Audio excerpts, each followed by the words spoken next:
가족이죠. 교회는 새 가족입니다. 그 이전에는 알지도 못했는데 교회에 와보니까 처음에 오자마자 가족이라고 막 그래서 좀 당황되잖아요. 형제님, 자매님.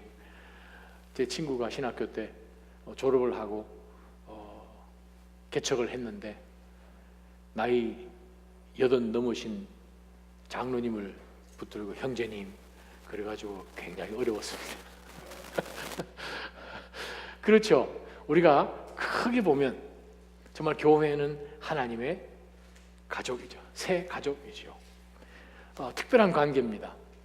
그 당시나 지금이나 사실은 세상은 사람을 판단할 때, 구별할 때 여러 가지 많은 이름을 붙입니다. 고향이 어딘지도 알아봐야 되고 학교 어디 출신인지도 알아봐야 되고 성장 배경이며 직업이 비슷한지 취미가 비슷한지 같은 동네에 사는지 내가 아는 사람을 이 사람도 아는지 하물며 정치하는 것에 있어서 이쪽 당인지 저쪽 당인지 그래요. 우리는 사실 이 세상 살아가면서 많은 사람들 친구들 만나지만 사람들을 캐테고리 하는 데 있어서는 사실 많은 사람들이 어떠한 이유든 갈라놓습니다. 근데 그 당시에 특별히 교회 안은 특별했습니다. 로마 시대 때는 고위 관리들이 있었고 자유인이 있었고 또 평민들이 있었고 또 천한 일들을 하는 사람도 있었지만 노예들도 있었는데 그 모든 다양한 인종과 직업과 지위와 그러한 배경을 가진 사람들이 교회 안에 같이 있었던 거예요. 그러니 교회 안에 갈등이 없겠습니까? 가정이라고 갈등이 없겠습니까? 한 가족, 한 가정에 태어나서 성장하는 형제 자매들도 사실은 어려운 일이 있으면 혹은 내 내심은 그러지 않았는데 말을 하나 어떻게 잘못함으로 인해서 다른 우리 형제 자매가 그 마음에 상처를 갖고 저 왜 저럴까? 누나가 왜 저러지? 언니가 왜 저러지? 하는 가운데서 그것이 몇 주가 지날 때도 사실은 있죠. 그러나 나중에 어떠한 자리에서 터놓고 이야기할 때 그게 아닌데 해서 사실상 오해가 풀리는 경우도 있죠. 온 세상 돌아볼 때 사실 완벽한 가정이라는 것은 없잖아요. 다 인생의 굴곡이 있고 다 크고 작은 이슈들이 있잖아요. 교회라고 차이가 있겠습니까? 교회도 가족인데 어떻게 보면 더 다양한 배경을 가지고 자신의 문화와 경향과 성격과 관심과 이 모든 것을 갖고 있는 다른 사람들이 예수 그리스도를 통하여서 하나님 아버지를 아버지라고 부르게 되어서 새 가족이 되었습니다. 그 안에 갈등이 있죠. 거기에 사회적인 지위가 포함된다면 더 문제가 일어나겠죠. 교회 안에 그러한 갈등이 있을 때 가족이지만 어떻게 그것을 해결해 나가는지를 사실상 우리 빌레몬서를 보게 되면 우리가 아주 많은 유익한 원칙들을 찾아볼 수 있습니다. 바울 사도가 지금 로마에 지금 갇혀 있습니다. 감옥에 지금 갇혀 있는 상태인데 어느 날 종이 한 사람 자기를 찾아온 거예요. 노예가 찾아왔는데 자초지종을 들어보니 아니 이 노예가 여기서부터 한 1200마일이나 떨어진 정말 먼 곳에서 주인의 하여간 소유물을 훔쳐서 그걸 여비로 사용해가지고 도망을 온 거예요. 로마에는 그 당시에 거의 한 5천, 6천만 명이라고 이야기할 만큼 정말 굉장히 많은 노예들이 사실은 살고 있어서 바로 이 로마 안으로 들어오게 되면 사실 자기는 잘 숨어서 살 수 있다고 생각을 아마 했던 것 같아요. 그래서 주인의 소유물을 훔쳐서 지금 도망을 왔는데 지금 그 당시에 로마 법을 따르면 이건 목숨을 건 정말 탈북 같은 거거든요. 잡히면 일단 그 당시에는 첫 번째 잡히자마자 귀부터 베입니다. 그러고 난 다음에 벌겋게 된 쇠꼬지로 이마에다가 fugitive, 영어로 이야기하면 도망자라는 직인을 찍습니다. 그러고 난 다음에 심하면은 십자가형까지도 할 수 있는 권한이 주인에게 있습니다. 그러한 사회 가운데서 어떤 연유인지 모르지만 이 노예가 주인으로부터 탈출을 해서 지금 로마로 스며들었는데 영원히 자기는 숨은 사람으로 도망자로 살 수가 없는 현실이죠. 그런 가운데서 바울을 찾아왔는데 연고지를 알아보니까 바울이 아는 지역이에요. 골로새. 그럼 너 주인이 누구냐 물어보니 바울이 아는 그리스도인이에요. 빌레몬. 그래서 아마 이 종이 그 집에 있을 때에 아마 바울에 대한 소식을 들어서 찾아온지는 모르겠지만 바울을 찾아왔을 때 바울이 어이구나, 그럼 내가 너에게 예수 그리스도를 일단 증거해야겠다 해서 그에게 전도를 했더니 그가 예수님 받아들였어요. 예수님을 믿는 그 믿음이 시작을 그 삶 가운데 되었는데 얼마나 열심히 믿음 가운데 성장을 하는지 불과 얼마 지나지 않아서 바울 사도에게 정말 필요한 일꾼이요 동역자가 된 거예요. 정말 바울이 그 로마에서 가택 연금 가운데서 있을 때에 정말 많은 주의 일들을 하는 가운데서 정말 이 오네시모가 정말 바울의 손과 발같이 잘 해줬던 거예요. 로마 사역을 위해서 정말 필요한 그 자리를 오네시모가 잘 지켜줬어요. 그런데 문제는 계속 그렇게 있을 수는 없는 문제예요. 돌아가야지요. 문제는 갈등입니다. 교회 안에 그 당시에 여러 계급들이 있고 여러 직종들이 있는 가운데서 사실상 그리스도 안에서 한 가족이 되었기 때문에 믿음의 형제요 자매이긴 한데 모든 주변에 있는 사는 사람들, 사회에 속해 있는 세상 사람들은 층을 나눠서 우리를 판단하는 시대에 그들이 살았습니다. 우리가 교회 안에 한 그리스도를 인하여서 우리가 한 하나님을 섬기는 한 공동체 안에 들어와 살면서 사실은 어떨 때는 우리 마음 가운데 은연중에 우리가 어떤 한 대상을 판단하거나 거리를 두거나 같이 한 친구처럼 가족처럼 형제와 자매처럼 가까이서 지내지 않고 어느 정도 멀찌감치 하려고 하는 그러한 마음이 혹시 우리 가운데는 없는지요? 오네시모는 노예지요. 그냥 옛날에 종 정도 아니라 노예인데 돌아가면 무슨 일이 벌어질지도 모르는 가운데서 또 그 주인이 모든 사회적인 모든 규범이 분명히 서 있는데 지금 도망갔던 종이 정말 오랜만에 이제 돌아오게 되면 이거 어떻게 처리를 해야 되는지 이 주인도 어렵고 종도 어렵고 교회 전체도 어렵고 그 당시에는 교회가 가정교회였으니까 자 그러한 가운데서 이 문제를 바울 사도가 어떻게 해결하는지를 한번 보시기 바랍니다. 15절 16절 보십시다. 바울 사도가 빌레몬에게 쓴 편지 글에서 그가 잠시 오네시모입니다. 오네시모가 잠시 빌레몬 당신 곁을 떠나게 되었던 것은 이 일로 인해서 빌레몬 당신이 오네시모 그 종을 영원히 얻기 위한 것이었는지도 모르겠습니다. 아니 이놈이 내 금은 보석을 훔쳐다가 도망을 가? 오기만 와봐라 하는 그러한 생각을 충분히 가질 수 있는 그러한 사회 속에서 바울은 이 상황을 어떻게 해석을 해주는가 하면 지금 당장은 오네시모가 어떤 당신의 손해를 끼치고 도망을 갔는지는 모르겠지만 오히려 이 일로 인해서 빌레몬 당신이 오네시모를 영원히 품게 안는 영원한 가족의 한 형제로 얻게끔 하기 위한 하나님의 섭리인지도 참 모르겠습니다. 16절입니다. 이제부터는 오네시모가 더 이상 노예와 같지 않고 노예 이상 곧 사랑받는 집안의 형제 같은 사람입니다. 특히 나 바울에게 정말 없어서는 안 될 형제입니다. 빌레몬 당신에게는 육신으로나 주 안에서나 더욱 그렇지 않겠습니까? 사도 바울이 오네시모를 그 사람 내 형제입니다. 내가 당신에게 복음을 전해줘서 여러분이 살고 있는 바로 그 지역 골로새 지역과 바로 그 가정교회 안에 복음의 은혜가 있어서 지금 예배를 드리며 하나님을 찬양하는 한 공동체가 되었는데 나로 인하여서 교회가 세워져서 여러분들이 그리스도 안에서 은혜를 누리고 있는데 나 사도 바울이 이 오네시모 노예를 형제요 라고 했다면 당신들에게 당신에게 얼마나 더 하겠습니까?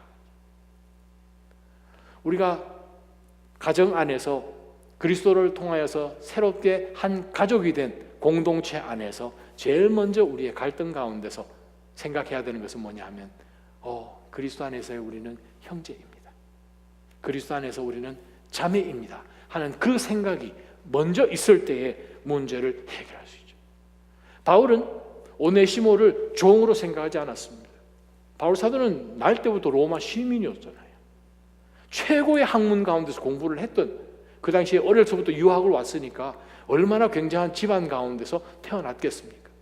그럼에도 불구하고 바울 사도가 바로 이 노예를 내 형제요 라고 생각했다는 바로 그 첫 걸음이 사실 이 문제의 갈등을 해결해 주죠. 사랑하는 하나님 성도 여러분, 우리는 예수 그리스도를 통하여서 하나님 안에서 한 가족이 되었습니다. 한 가족이 되었다라는 것은 교회 안에서 어떠한 배경이, 어떠한 성장한 그러한 모든 경험들이 다르고 또 어떤 일하는 것이 다르고 어느 동네가 다르고 하는 그러한 것이 사실은 그리스도 안에서 전혀 의미도 없고 문제도 없다는 것, 그리스도 안에서 우리는 한 몸이 되어서 한 지체들이 다 되었다는 것을 우리가 분명히 깨닫게 되면 거기서부터 사실 문제의 거의 대부분은 해결될 수 있다고 성경은 말합니다. 그리스도께서 우리 각자의 사이 가운데서 세워진 그 모든 담들을 다 허무셨다라는 그것을 우리가 확실히 믿는 가운데서는 그 어떤 것도 그리스도께서 다 허물어 주셨는데 우리 사이를 갈라놓아야 되는 것이 있어서는 안 된다는 것을 바울 사도는 지금 빌레몬에게 이야기를 해주고 있습니다. 제가 서울에서 공동체 할 때 공동체 안에는 재미난 일들도 뭐 많이 이제 에피소드가 많았는데 어느 이제 순회 가면 순장님이 아주 재밌으십니다. 연세도 아주 지긋하신 분이신데 그 서울 톨게이트 근처에서 그 목장을 하시는 분이세요. 가끔 말 타고 이렇게 막 다니십니다. 말 타고 고속도로 옆에 또박또박 걸어가기도 하시고.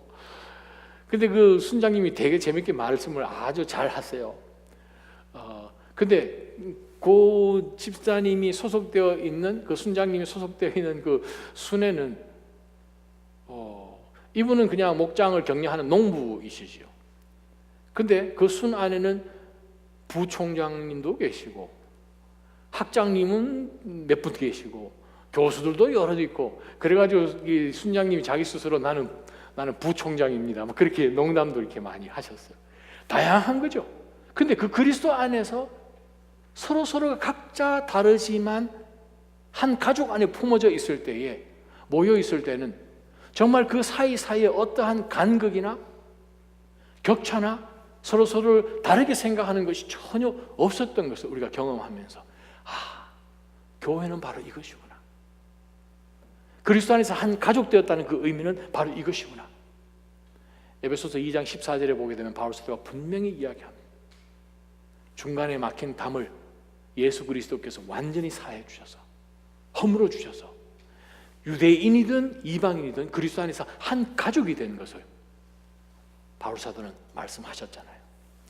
사랑하는 하나님 성도 여러분, 교회 안에서 우리가 그리스도 안에 속해 있음으로 인하여 바울 사도가 다시 한번 맨 먼저 오네시모 이야기를 꺼내면서 제일 첫 번째 빌레몬에게 부탁한 것이 뭐냐면, 빌레몬, 형제로 받아주십시오.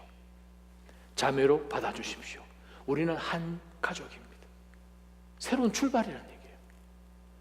믿음이 들어가며 교회 공동체 안에 들어왔을 때는 모든 생각이 새롭게 출발하는 것을 바울 사도가 이야기하는 거죠. 어떻게 해요? 한 가족이라는 것, 그리스도 안에서 하나라는 것, 바로 그것을 우리가 놓치게 되면 어느 순간 우리도 알지 못하는 사이에 세상적인 관점을 가지고 얼마든지 우리는 거리를 두고 간극을 두고 멀찌감치 서서 있으려고 합니다. 왜요? 이해는 되지요. 상처 안 받으려고. 근데 형제들끼리, 자매들끼리는, 한 가족에 있어서는 사실 상처라는 그 의미가 가족 바깥에서 받는 상처라는 의미와 다르잖아요. 아무리 힘들어도 그 다음날 되면 또다시 합쳐지고, 그 다음날 또다시 합쳐지고, 울고 불고 해도 또다시, 그것이 가족이듯 바로 그리스도 안에서 영원한 가족인 것을 바울 사도는 빌레몬에게 이야기를 합니다. 왜요? 지금은 당장 짧게 흩어지고 짧게 나의 소유를 가지고 훔쳐가서 도망간 사람인 것 같으나 바울이 지적하는 것은 영원히 그를 끌어안는다는 거예요. 영원히 그를 맞이한다는 거예요. 영원히 그를 소유한다는 거예요. 새 그리스도 안에서 이 새 가족이라는 의미는 영원한 줄로 믿습니다. 이 땅에 있는 가운데서 영원한 그런 가족이 이미 시작되었으니 사랑하는 믿음의 형제들끼리 자매들끼리 우리가 한 가족인 것을 기억하며 먼저 그리스도 안에서 하나인 것을 서로서로에게 상기시켜 주시는 그런 인생을 사시기를 축원합니다. 두 번째 말씀이요, 17절부터 20절까지 보십시다. 그래서 바울 사도가 우리가 한 가족인 거 기억하십시오, 그것을 먼저 이야기하고 난 다음에 두 번째 17절부터 20절까지입니다. 그러니 그대가 나를 동역자로 생각한다면 내게 대하듯 오네시모 그 노예도 형제로서 받아 주십시오. 즉 동역자로 받아 주십시오, 그 말입니다. 만일 오네시모가 당신 빌레몬에게 무슨 잘못을 저질렀거나 빚진 것이 있다면 그것을 내게로 돌려놓으십시오. 장부로 적어서 내 이름 적어 놓으십시오, 그 말이죠. 나 바울이 이렇게 친필로 씁니다. 바울이 이제 시력이 좋지를 않아서 글씨를 아주 크게 쓴 거죠. 친필로 씁니다. 내가 그것을 갚아주겠습니다, 지금 적은 거예요. 그러고 난 다음에 바울 사도가 농담 같은 뼈 있는 이야기를 그 뒤에 합니다. 그대도 내게 아마 빚을 지고 있지요, 그 말이에요.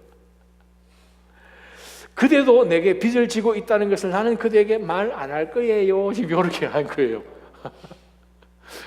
그러면서 20절에 형제여, 진실로 나는 주 안에서 그대로 인해 기쁨을 얻고 싶습니다. 내 마음이 그리스도 안에서 새 힘을 얻게 해주십시오.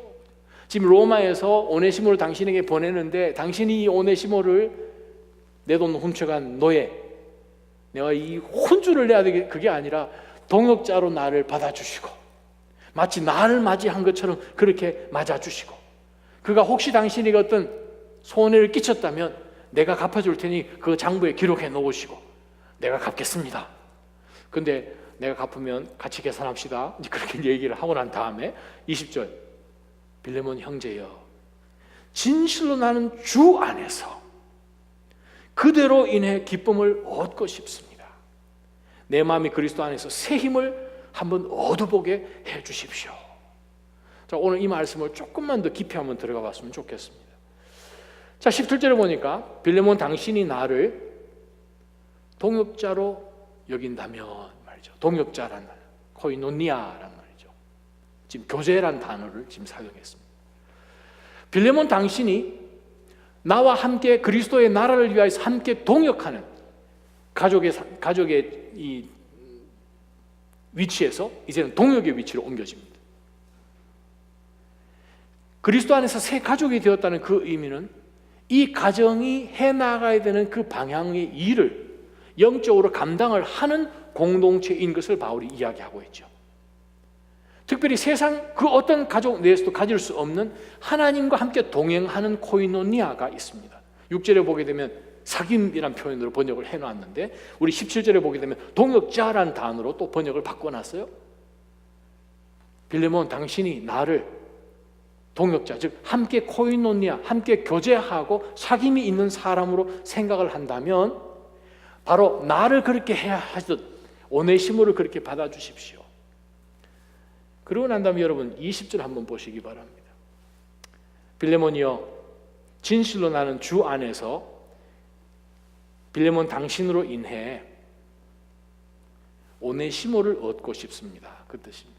여기에 나타나는 이 favor란 단어, 영어 한국말로 조의로 번역을 하긴 했는데 benefit이란 뜻이에요. 그 어근이 오네시모란 단어하고 똑같습니다. 다른 말로 표현하면 내가 당신에게 오네시모를 보내니 나도 오네시모 좀 갖게 해주십시오. 나도 오네시모의 그 기쁨 나도 한 조각 주십시오. 오네시모의 한 조각을 주십시오, 그 뜻입니다. 우리는 그리스도 안에서 한 믿음의 형제요 자매에 묶여져 있기 때문에 내가 당신이 오네시모를 그리스도 안에서 한 형제로 보내는데, 가족으로 당신이 오네시모를 받음으로 인하여서 얼마나 기쁘겠습니까? 그 기쁨을 나도 좀 주십시오, 그 말입니다. 두 번째 붙들 영적 교훈이 하나 있습니다. 그 말이 뭔가 하면 바울 사도는 지금 오네시모의 빚을 갚겠다고 이야기한 것입니다. 그 말을 다른 표현으로 하게 되면, 나는 오네시모와 나와 사실상 어떠한 이해 관계가 없음에도 불구하고 오네시모가 혹시 당신에게 어떠한 손해를 끼쳤다면 제가 희생해서 갚겠습니다. 가족의 의미는 무엇입니까? 그리스도 안에서 새 가족 되었다는 의미는 무엇입니까? 희생하는 거죠. 내가 사랑하는 믿음의 지체를 위해서 당연히 저는 그 희생을 감수하겠습니다 라는 그것을 바울 사도가 우리에게 보여줍니다. 갈등에 있을 때 우리가 그 갈등을 어떻게 해결하는가? 우리는 특별히 어떤 갈등으로 인하여서 마음에 상처가 있고 하게 되면 다시는 그 사람하고 가까이서 안 있으려고 좀 멀찌감치 다른 모든 사람들이 하는 동일한 반응을 사실상 우리가 교회 안에서도 할 수 있습니다. 뭐 본성이라고 할 수도 있고, 우리가 그렇게 태어나서 그렇게 자기 스스로를 방어하려고 하는 방어 기제라고도 물론 할 수는 있겠지만, 바울 사도가 20절에 분명히 이야기하는 것은 내 마음이 그리스도 안에서 새 힘을 얻게 해 주십시오. 그리스도 안에서 우리가 한 가족이 되어 있음으로 인하여 우리가 아무리 희생하는 것 같고 손해되는 것 같고 엑스트라 마일을 우리가 일부러 거기까지 가서 나의 모든 것을 내어주는 것이 나에게는 정말 이익이 되지 않는 것 같다 할지라도 우리가 그리스도 안에 있으면 그리스도께서 이 모든 것을 갚아주시기 위해서 알기 때문에 얼마든지 하나님의 것으로 내어줄 수 있다는 거예요. 하나님은 우리에게 모든 것을 리소스를 다 허락해 주셨어요. 예수 그리스도의 이름으로 우리가 모든 것을 할 때에 그 모든 것을 하나님의 것으로 하며 하나님의 것을 갚아주신다고 말씀을 하셨잖아요. 그러한 가운데서 바울은 이야기합니다. 내가 당신에게 기쁨을 줍니다. 그 기쁨 나도 좀 주십시오. 어디서요?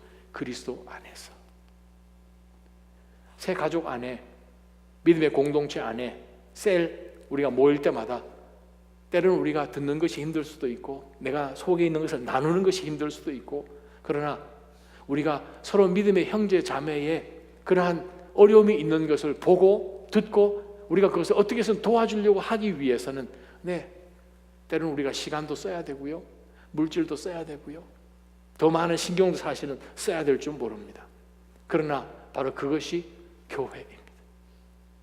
사랑하는 믿음의 지체가 혹시라도 죄 가운데 빠졌을 때 우리가 옆에서 권면하면 사실은 참 돌아오는 것보다 안 돌아오는 경우가 많습니다. 목회를 해보면 권면해 주었을 때 바로 그것 말씀 잘 듣고 돌아오는 건 정말 축복인데 그렇지 못할 때도 사실은 있거든요. 그래도 우리는 계속해서 어떻게 해요? 하나님이 정한 시간까지 마음에 품고 기도하는 것을 성경은 우리에게 가르쳐 주지 않았습니까? 바로 그것이 우리가 그리스도 안에서 한 가족된 의미입니다. 한국에 있을 때 필립 얀시가 이제 집회하러 오셔가지고 그 사모님하고 같이 오셔서 좋은 시간을 많이 보냈었는데, 필립 얀시의 그 쓴 책 가운데서 그리스도인들이 봐야 할 모델이 있습니다. 무슨 모델이 있는가? 갈매기와 기러기입니다. 갈매기 우리가 이 새우깡 들고 있으면 막 와서 주워 먹고 하는 거 여러분 경험해 보셨죠? 가끔 배 타고 우리 나가서 막 낚시를 하든지 한국에 있든지 새우깡을 참 좋아하더라고요. 그죠? 이렇게 하면 막 와서 갈매기 멋있잖아요. 그냥 쫙 항공에 날았다 그냥 밑으로 정말 굉장하잖아요. 근데 갈매기는 아무리 고고하고 멋있고 정말 아주 색깔도 하얗고 그냥 아주 이쁘잖아요. 혼자 있을 때는 그렇게 이뻐요. 근데 그 갈매기 무리들 안에 있을 때는 거기 안에는 다른 새와 다르게 조화가 없어요. 그래서 필립 얀시가 이렇게 이야기를 합니다. 어느 한 갈매기가 어떤 큰 물고기를 하나 잡아서 먹으려고 할 때에 멀리서 다른 갈매기가 그것을 보면 그 고기를 뺏어 먹으려고 쏜사같이 와서 그냥 이 갈매기를 자기 부리로 뚫어버리는 거예요. 그러면서 필리피안스가 이렇게 얘기를 합니다. 혹시 당신이 어떤 한 갈매기를 너무 사랑해서 그 갈매기 발에다가 빨간 리본을 발렌타인데이에 달아놓으면 그것은 사형 선고를 내리는 것입니다. 그 말이에요. 그 무리에 있는 갈매기들이 다 달려들어서 이 갈매기를 뜯어먹는다는 얘기예요. 그러면서 필리피안스가 무슨 얘기를 하는가 하면 우리 그리스도인들은 어떻게 보면 세상을 좀 표현하는 것 같은 갈매기의 무리가 아니라 기러기의 무리가 오히려 더 맞지 않습니까? 우리 가을날 저녁에 기러기 이렇게 날아가는 거 보면 V자로 이렇게 날아가잖아요. V자로 날아갈 때 사실은 중앙에 있는 그 자리가 가장 힘들고 모든 바람을 다 막아야 되고 제일 끝에 이 자리가 제일 쉬운 자리예요. 어리고 나이 많이 든 그러한 힘 없는 기러기들이 항상 V자로 있으면 제일 끄트머리에 있는데 이렇게 날아가면 최근에 과학자들이 발견한 거죠. 71%의 효과가 있다는 거예요. 더 빨리 날아간다는 거예요.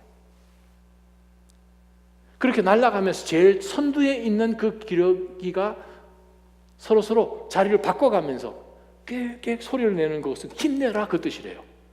힘을 내라 하는 가운데서 서로 교차를 하면서 계속 날아가는데 혹시라도 그 가운데 무리 중에 아프거나 지쳐있는 기러기가 있으면 땅으로 내려올 수밖에 없죠. 더 이상 못 날아가니까. 그러면 내려올 때 항상 서너 마리가 같이 내려온대요.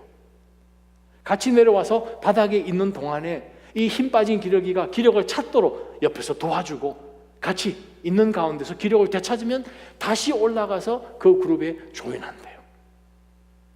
이것이 그리스도인이 아닌가? 필리피안스의 얘기입니다. 나도 빨리 가고 싶은데 아니 너 따라오려면 따라오고 그것이 아니라 함께 내려가고 함께 아파하고 함께 그 자리에 있어주고 하는 바로 그러한 그리스도인들. 바울 사도가 지금 빌레몬에게 보여주는 그 모습이 바로 우리에게 보여주는 아주 좋은 믿음의 원칙 같습니다. 무슨 원칙입니까? 내가 대신 갚아주겠다는 거죠. 내가 희생해 주겠다는 거죠. 다른 사람이 다 자원할 때까지 기다렸다가 마지막 저도 할까요? 이게 아니고 제일 먼저 자기가 나 희생하겠습니다. 그게 어떻게 가능합니까? 그리스도 안에 있을 때 가능하다는 거예요. 내가 그리스도 안에서 확실히 서 있다는 것이 가능할 때, 확신이 있을 때 그러한 결단을 자신 있게 할 수 있음을 바울 사도가 이야기합니다. 21절부터 말씀 보십시다. 나는 그대의 순종을 확신하며 그대에게 씁니다. 나는 그대가 내게 부탁한 것보다도 더 행할 줄 압니다. 또한 그대는 나를 위해 방을 하나 준비해 주십시오. 나는 여러분의 기도로 여러분에게 갈 수 있게 되기를 바랍니다. 그리스도 예수 안에서 나와 함께 갇힌 사람이 된 에바브라가 그대에게 안부를 전합니다. 그리고 내 동역자인 마가와 아리스다고와 데마와 누가도 안부를 전합니다. 그러면서 바울 사도가 빌레몬에게 보내는 제일 마지막 편지에서 우리 주 예수 그리스도의 은혜가 여러분의 영과 함께 있기를 빕니다. 바울 사도가 빌레몬에게 가정에서와 마찬가지로 교회 안에서도 우리가 예상하지 않았던 뜻하지 않았던 그런 갈등이 있을 때에 빌레몬에게 제일 먼저 요구를 했던 것, 우리는 그리스도 안에서 한 가족입니다. 그리스도로 인하여서 우리가 한 가족이 되었기 때문에 그리스도 안에 있는 한에 있어서는, 함께 동역하는 한에 있어서는 하나님께서 주시는 힘으로 하는 것이니 얼마든지 우리는 엑스트라 마일로 갈 수 있습니다. 섬길 수 있고 희생할 수 있습니다. 세 번째는 바울이 25절에 나온 말씀처럼 은혜를 간구합니다. 우리가 교회를 섬길 때에 사실은 우리 힘으로 할 때 때로는 우리가 지치죠. 번아웃 됩니다. 힘들어요. 금요 예배도 사실은 쉽지는 않죠. 한 주 동안 열심히 여러분의 일터 가운데서 일하고 금요일 저녁에 올라오시는데 어떤 한 믿음의 형제나 자매가 힘들어 속으로 니만 힘드냐? 생각할 수 있다는 거죠. 나는 더 힘들어하는 생각이 얼마든지 있는 거거든요. 그러한 가운데서 우리가 만약 주의 일을 섬긴다면 처음에는 표가 안 날지 몰라요. 섬김이. 그런데 계속 그 일하는 가운데서 나는 더 힘든데 지금 이 일을 하는데 하는 그런 생각이 들다가 어느 한순간에 딱 들면 어떻게 보면 자기 의라고 할까요? 속은 그렇지 않은데 다른 사람들 앞에서는 믿음이 좀 그럴싸한 사람인 것처럼 보여줘야 하니까 정말 마지못해서 하다가 나중에는 어느 순간에 번아웃 되죠. 그래서 바울 사도가 빌레몬에게 요청하는 것이 바로 그것입니다. 은혜를 기억합시다. 우리가 사랑하는 믿음의 형제와 자매를 용서하고 또 그들을 함께 끌어안고 그들을 위해서 희생하고 우리가 한 믿음의 지체 안에 있다는 것을 우리가 보여주기 위해서는 또 보여주기 위해서는 우리 스스로 은혜를 참 많이 받았습니다 하는 그것을 잊지 말기를 바울 사도가 빌레몬에게 요청을 했어요. 2008년 12월 8일 날 캘리포니아 샌디에고에 아주 엄청난 일이 벌어졌잖아요. 해군 전투기가 추락했어요. 전투기가 추락해서 주택가에 그냥 비행기가 추락을 해서 윤동윤이란 재미교포 집에 비행기 동체가 떨어져 가지고 한순간에 장모님, 아내, 두 딸을 잃었습니다. 그래서 그분이 인터뷰를 한 내용입니다. CNN에서 인터뷰를 했는데 제일 첫 마디가 나는 전투기 조종사를 용서합니다. 그게 제일 첫 마디였어요. 그러면서 그가 이렇게 이야기합니다. 그도 사고를 막기 위해 최선을 다했을 것입니다. 그래서 나는 그를 위해 기도합니다. 요 네 문장이 그 사람의 인터뷰 다였어요. 미국 여러분 잘 아시잖아요. 얼마든지 어떤 문제가 있으면 문제가 아니어도 수를 해서 해결을 하려고 하는 것이 우리 미국 사회입니다. 얼마든지 정부를 대상으로 해서 정말 거액의 보상금을 받아낼 수도 있는 당연한 사건 같았지만 윤종윤 씨는 그 모든 것을 거부를 했습니다. 바로 그 짧은 네 문장의 인터뷰 때문에 미국 전역이 난리가 났죠. 후원 성금을 걷기 시작했습니다. 정말 한순간에 온 가족을 잃어버린 그 한 집안 가장에게, 가족도 없는 이 가장에게 많은 그리스도인들을 비롯하여서 온 미국 사람들이 온정의 손길을 보냈습니다. 그 후원금을 받은 윤동윤 씨가 이렇게 이야기를 합니다. 이 후원금은 나를 위해 쓰라는 게 아닌 것 같습니다. 아내가 생전에 매달 기부해 오던 어린이 재단과 기독교 단체에 보내 그 뜻을 계속 이어가고 싶습니다. 해서 전액을 불우이웃 돕는 그 어린이 재단으로 다 기부를 하게 됩니다. 파워풀하죠. 아마 하나님 나라 갔을 때 이 기사 혹은 이 인터뷰 바로 그 분이 고백했던 그 그리스도의 파워풀한 그 사랑 때문에 정말 구원받았던 사람들이 분명히 있었으리라 확신합니다. 사랑하는 나자임 성도 여러분, 여러분의 셀 종강하지만 그리스도 안에서 우리 있는 한 식구라는 그것은 종강이 아니잖아요. 그리스도 안에 있는 안에 한에 있어서는 우리가 그리스도의 가족으로 새 가족으로 계속 나아갈 때 사랑하는 나자임 성도 여러분, 우리가 예배드리는 이 공동체가 한 가족이요. 가족이기 때문에 얼마든지 우리가 또 희생을 할 수 있고 우리 스스로가 하나님 앞에 이렇게 많은 은혜를 받았다면 이 정도 은혜에 비할 때 정말 내가 얼마든지 손해볼 수 있고 나를 이용해 먹어도 된다고 할 만큼 우리 자신을 한번 내어줄 수 있으리라 믿습니다. 그러면 우리 개개인이 경험하는 갈등이나 가정에서 일어나는 갈등처럼 우리 교회 안에서 그 어떤 갈등 그것도 우리가 얼마든지 이겨내리라 믿습니다. 바로 그것이 새 가족인 줄 믿습니다. 서로서로 그리스도의 이름으로 우리가 서로 받고 또 저들 삶 가운데 섬김에 있어서 번아웃 되지 않도록 우리 셀장님, 셀모, 우리 셀 식구들 잘 챙겨주시고 또 여름방학 지나는 동안에도 우리가 수시로 여러분 만나서 서로서로 그리스도 안에서의 하나 된 것을 잘 지켜주기를 주님의 이름으로 축원합니다.